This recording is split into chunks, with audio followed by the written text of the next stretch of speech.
¿Qué tal, seguidores de Diario Correo en nuestras redes sociales, en nuestra cuenta en Facebook?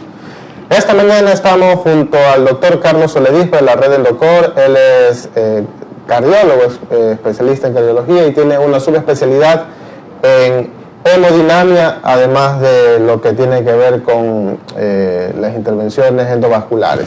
Doctor, bienvenido a Diario Correo. Vamos a sostener un diálogo amplio, por supuesto, esta mañana y tarde acá junto a nosotros, con el objetivo sobre todo de esclarecer algunas dudas que son de preocupaciones ciudadanas de algo que se ha constituido en una enfermedad silenciosa, pero que precisamente lidera todas estas tasas de mortalidad en esta época acá en nuestro país, sobre todo las enfermedades de origen cardiovascular.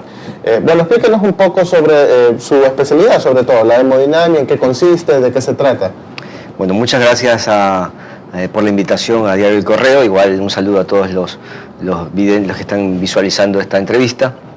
En sí, la hemodinamia viene a ser una subespecialidad de la cardiología, en la cual medimos presiones, tenemos que hacer procedimientos mínimamente invasivos o cateterismos, entramos dentro del cuerpo del paciente y medimos presiones, inyectamos contraste y hacemos fotos, eso se llama angiografía, eso se hace bajo rayos X en unos equipos especiales que son angiógrafos digitales en la actualidad. Y bueno, ¿qué visualizamos con eso?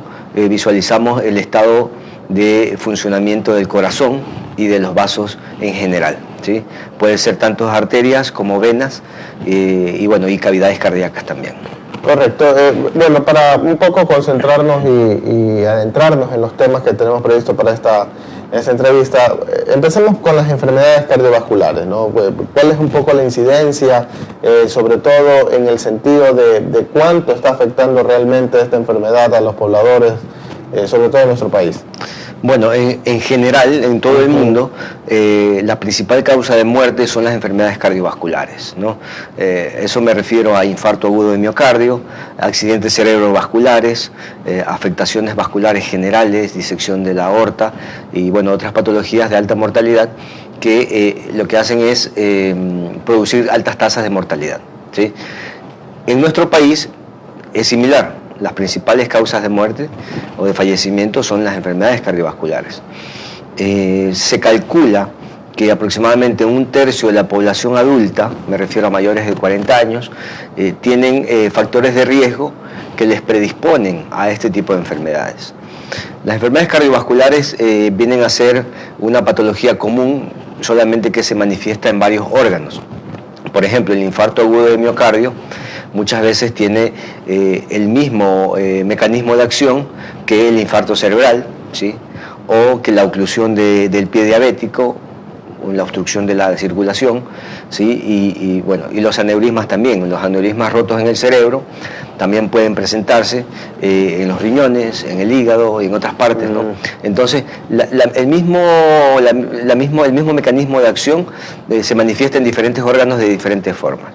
Lo que sí sabemos, la ciencia médica en la actualidad, es que hay factores de riesgo que predisponen a este tipo de eventos cardiovasculares mayores. Estos son la hipertensión arterial, la diabetes mellitus, ¿sí? Hábitos tabáquicos, o sea, fumar cigarrillo, ¿sí? Hacer poco ejercicio o ser sedentario, una dieta no saludable, ¿sí? Y algunas afectaciones como la hipercolesterolemia o la hipertrigliceridemia, es decir, aumentos del colesterol y los triglicéridos, ¿sí? Son patologías que en general se engloban como factores de riesgo o precursores de la enfermedad cardiovascular. Correcto. Entonces, ¿cuáles serían un poco las recomendaciones que usted como especialista podría dar precisamente a las personas para evitar caer o incurrir en algún tipo de estas enfermedades cardiovasculares? Lo principal es tener conciencia o saber de que estos 7 factores de riesgo que se mencionaron, ¿no? Es importante controlarlos. Están en nuestras manos diagnosticarlos y controlarlos. Y de esa forma evitar los problemas cardiovasculares mayores. Yo siempre recuerdo una entrevista que le hicieron a un médico muy famoso en el mundo, que es el doctor Valentín Fuster, en el cual le decían: doctor, ¿y qué se puede hacer? Bueno, en realidad recordar que hay 2 causas físicas que afectan al corazón o al sistema cardiovascular. Estas son el sobrepeso, ¿sí? aumento de la masa corporal, y la presión arterial. Entonces, estas dos causas físicas, ¿cómo se controlan? Yo creo que una forma muy clara es haciendo actividad física, bajando de peso, eso también regula la presión. Con respecto a la presión arterial, no hay forma o síntoma para diagnosticarla, es, digamos, una gran creencia popular de que me duele la cabeza, tengo la presión alta, me mareo, tengo la presión alta. No, el 90% de la gente hipertensa no tiene ningún síntoma. La única forma de diagnosticarla es tomándose la presión arterial. Por eso es importante que la salud preventiva o de primer nivel, ¿sí?, centros, subcentros de salud, hagan campañas para que la gente se tome la presión. La única forma de saber si hay hipertensos es tomando la presión. Entonces, cuando la gente ya sabe que tiene la presión alta, tiene que, después de eso, asumirse como hipertenso y controlarse. El hipertenso bien tratado o controlado vive igual y con la misma calidad de vida que el paciente que no tiene hipertensión. Eso con las dos causas físicas. Las dos causas químicas son el aumento de la glucemia o la diabetes mellitus, ¿sí?, que eleva el azúcar en la sangre, y el aumento de los lípidos o grasas en la sangre. Esas son las dos causas químicas, ¿no? Eso, ¿cómo lo puede controlar? Haciéndose un examen de laboratorio anual en el cual pueda visualizarse si es que el colesterol y los triglicéridos están elevados, tomar medicación para controlarlos o controlarlos también con dieta. Y con respecto a la diabetes o hiperglucemia, en ese caso contactar a un médico clínico, un médico general que tenga experiencia en manejo de glucosa o un endocrinólogo de preferencia, ¿sí?, para que le controle con medicación este tipo de alteración metabólica. Y los tres, digamos, hábitos conductuales son dejar de fumar si es que lo hace, ¿sí?, hacer actividad física, ¿sí?, y bajar un poco el nivel de estrés también, ¿no? Esas son las causas, las 7 causas principales que afectan la salud cardiovascular. Correcto. Ahora, dentro de lo que usted mencionaba, la hipertensión, tenemos entendido que esto también puede resultar hereditario, ¿verdad? ¿Qué tipo de control preventivo puede tener una persona cuyos padres o cuyos abuelos han resultado ser hipertensos? Bueno, la hipertensión, como usted lo dice, hay un porcentaje muy grande que es lo que nosotros llamamos la hipertensión esencial. La hipertensión esencial es una hipertensión que está predeterminada genéticamente y que apareciendo a cierta edad, algún desencadenante hace que se manifieste la hipertensión y se quede para siempre, ¿sí? Eso sucede en la gente que tiene padres o abuelos hipertensos, ¿sí? Alrededor de los 35, 40 años ya uno se hace hipertenso y se queda para siempre hipertenso. ¿Qué es lo que recomendamos? Si uno tiene padres y abuelos, controlarse periódicamente la presión arterial, hacerse un chequeo cardiovascular anual. Eso es muy importante, incluso para la gente que hace deportes extremos, crossfit o hace maratones. Es importante que se hagan chequeos cardiológicos previos para que ellos sepan qué tan bien o qué tan mal está el corazón y la parte cardiovascular, ¿no? Es muy importante eso. Hay otros tipos de hipertensión, que son hipertensiones secundarias, ¿sí? ¿Secundarias a qué? A falla de los riñones, a obstrucciones de las arterias renales, a, digamos, algunos ciertos tipos de tumores. En ese caso ya es un porcentaje menor y suele investigarse a través de un médico clínico o un especialista en medicina interna que conozca estas patologías y sepa diagnosticarlas adecuadamente. ¿Cómo evitar precisamente, usted mencionaba que una de las características viene a ser este taponamiento de las arterias, de las venas? ¿Cómo evitar eso? ¿Qué se debe hacer para evitar que precisamente llegara a esos niveles en nuestros organismos? Bueno, la oclusión de las arterias por placas de ateromas es algo inevitable. Es parte del envejecimiento corporal, es parte del envejecimiento vascular. Todos nuestros vasos están predestinados a que poco a poco se vayan obstruyendo, ¿sí?, con grasa y con calcio, ¿sí? Es algo parte del envejecimiento. ¿Qué es lo que sí podemos hacer? Retrasar esa obstrucción progresiva de las arterias, evitar situaciones que son altamente oxidativas, en las cuales ese envejecimiento vascular es acelerado. A mí me preocupa personalmente, como cardiólogo clínico y como hemodinamista, ver cómo hay cada vez pacientes más jóvenes que se infartan. Se infartan y uno ve las arterias en la angiografía y están realmente obstruidas, están enfermas, 1, 2 o hasta 3 arterias. Comportamientos que 10 o 15 años atrás veíamos en pacientes de 60, 70, 80 años, ¿no? Y también, por supuesto, me veo sorprendido en ocasiones con ver pacientes octogenarios o de 80, 90 años que tienen sus arterias totalmente despejadas, ¿no? Sin duda que hay un factor no solo genético, sino metabólico que acelera o enlentece el envejecimiento vascular, ¿sí? Claro, y ahora hablemos un poco sobre su otra especialidad, ¿no? Estas intervenciones que tienen que ver con estos procedimientos mínimamente invasivos. ¿En qué consiste? Bueno, la medicina moderna se va trasladando progresivamente hacia lo que es mínimamente invasivo. Mínimamente invasivo significa que con pequeñas punciones o pequeños cortes uno opera enfermedades muy graves, ¿sí? Por ejemplo, antes, para solucionar una enfermedad de 3 arterias coronarias obstruidas, uno tenía que abrir el pecho, obligatoriamente, y hacer bypasses, en los cuales uno paraba el corazón durante aproximadamente 1 hora, conectaba bypasses o venas o arterias incluso, desde la aorta hasta después de las obstrucciones, para generarle un flujo adecuado a las coronarias. Ahora ya no, se hace con paciente despierto, uno lo hace a través de cateterismos, le queda una pequeña punción que con el tiempo uno ni siquiera, los pacientes dicen, doctor, ya ni siquiera sé dónde me punzó, ¿sí? Y con eso abre las 3 arterias del corazón. O en todo caso, cuando hay problemas cerebrales importantes como malformaciones arteriovenosas, como aneurismas cerebrales, hasta hace unos 20 años tenía que hacerse una apertura de cráneo grande, había que meterse progresivamente a través de todo el parénquima cerebral causando daño y tenía que ir disecando tejido sano hasta llegar a la gran malformación o hasta llegar al problema del aneurisma o vasodilatado para poder tratarlo o cliparlo. Entonces, mínimamente invasivo significa que con pequeñas invasiones o cortes o punciones uno trata enfermedades muy grandes, ¿no? La medicina moderna va hacia allá, indiscutiblemente. Con el tiempo la cirugía cardíaca será un apoyo de lo que es hemodinamia y procedimientos endovasculares.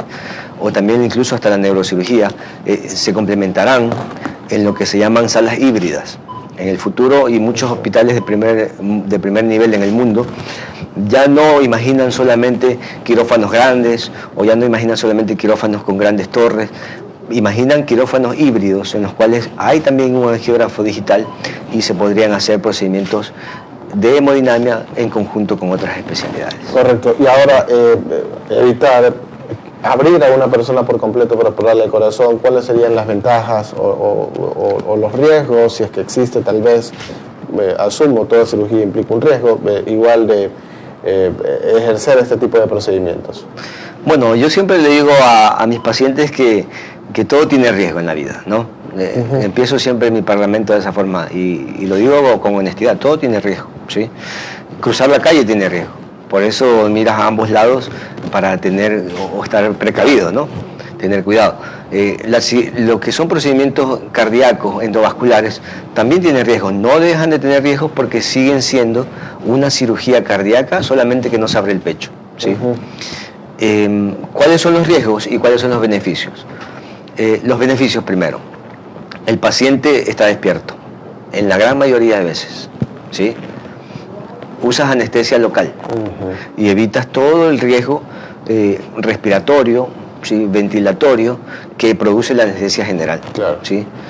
Las tasas de infecciones son mínimas, realmente en los cateterismos casi no se ven, ¿sí? Casi 0%. El sangrado es mínimo. Imaginen lo que es abrir el hueso ancho que se llama esternón aquí, abrir al paciente, parar el corazón, cortar arterias grandes, etcétera, etcétera, ¿no? Comparado a lo que es punzar y al final tapar con un taponcito que es un dispositivo de cierre endovascular. O sea, sangrados mínimos, a veces se puede hacer hasta por la mano, ¿sí? Por una arteria que se llama radial. El tiempo de estancia hospitalaria es mucho menor. Para recuperarse de una cirugía cardíaca son entre 5 a 10 días dentro de un hospital, pasando muchos de esos días por terapia intensiva, con altos costos hospitalarios o altos costos para los pacientes, ¿sí? O para el sistema público, ¿sí? Y después de eso, 2 o 3 meses más de rehabilitación en centros especializados para que el paciente vuelva a insertarse. Acá no. En el cateterismo uno puede abrir las 3 arterias en un solo tiempo quirúrgico. Es más, se está volviendo una recomendación clase 1A en el mundo de la medicina moderna.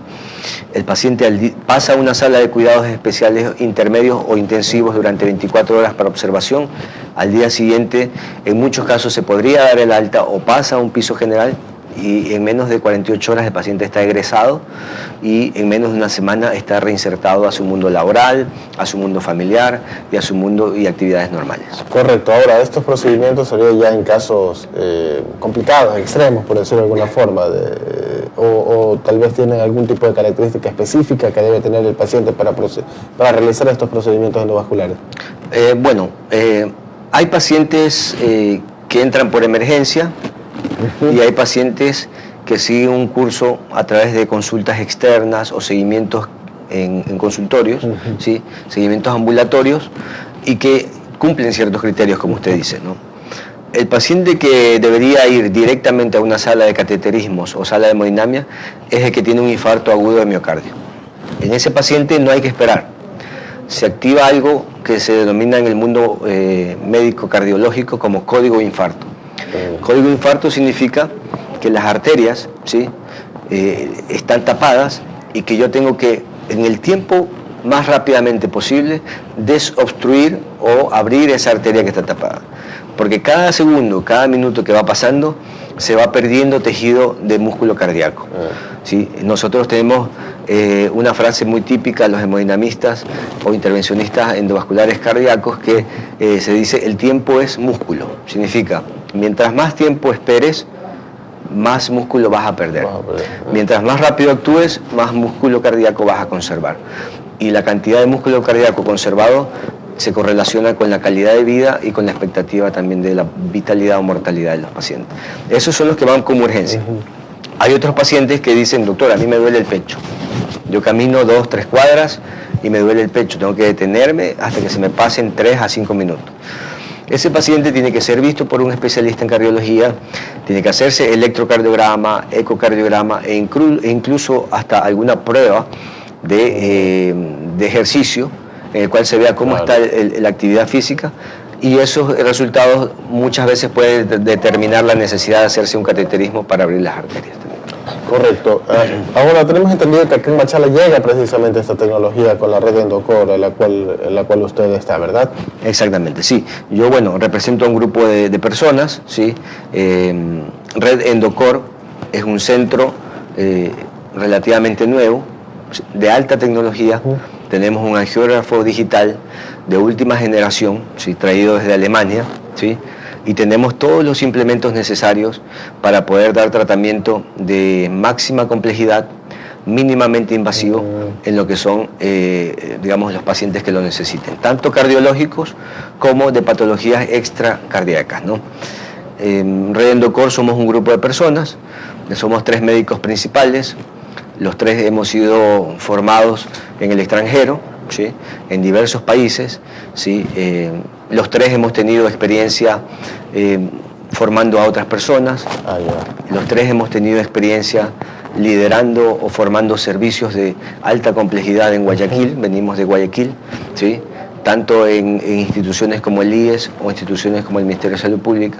Y realmente estamos muy comprometidos con brindar a la ciudad de Machala, a la provincia del Oro y a toda la región sur del Ecuador y norte del Perú, ¿sí?, todo lo que son los tratamientos de máxima complejidad mínimamente invasivos. Correcto. Ahora, en ese sentido, una persona que requiera precisamente algún tipo de intervención en ese sentido, y que de pronto irse a Guayaquil o Quito, Cuenca o quizás el exterior les pueda resultar complicado, ¿cómo es el procedimiento para acceder precisamente a este tipo de intervención dentro de esta localidad, dentro de Machala, a través de la red Endocor?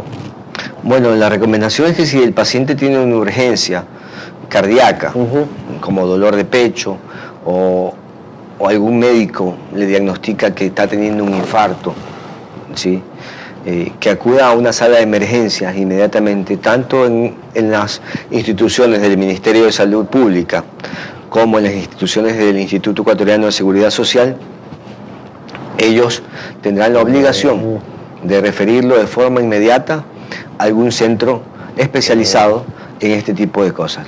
Y Redendocor cumple dos criterios principales para atender a este tipo de pacientes. El primero es que es un centro de tercer nivel especializado. No existen en toda la región sur centros especializados en este tipo de patologías. Y lo otro es que cuenta con todas las tecnologías para tratar localmente este tipo de patología. Es decir, si alguien se infarta en Machala, no tiene por qué irse a Guayaquil, no tiene por qué irse a Cuenca, no tiene por qué irse a Quito. ¿No? Si en Machala ya se pueden resolver este tipo de cosas.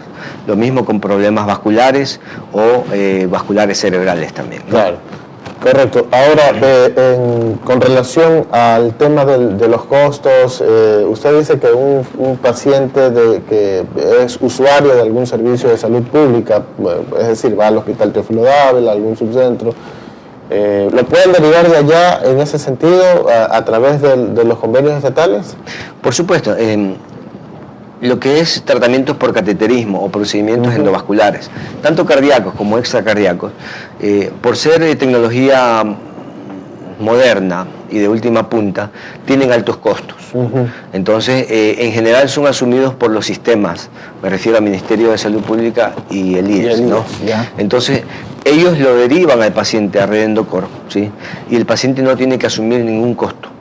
Todo lo asume el Estado. Todo lo asumen los sistemas que lo protegen, Ministerio de Salud Pública o IES, ¿sí?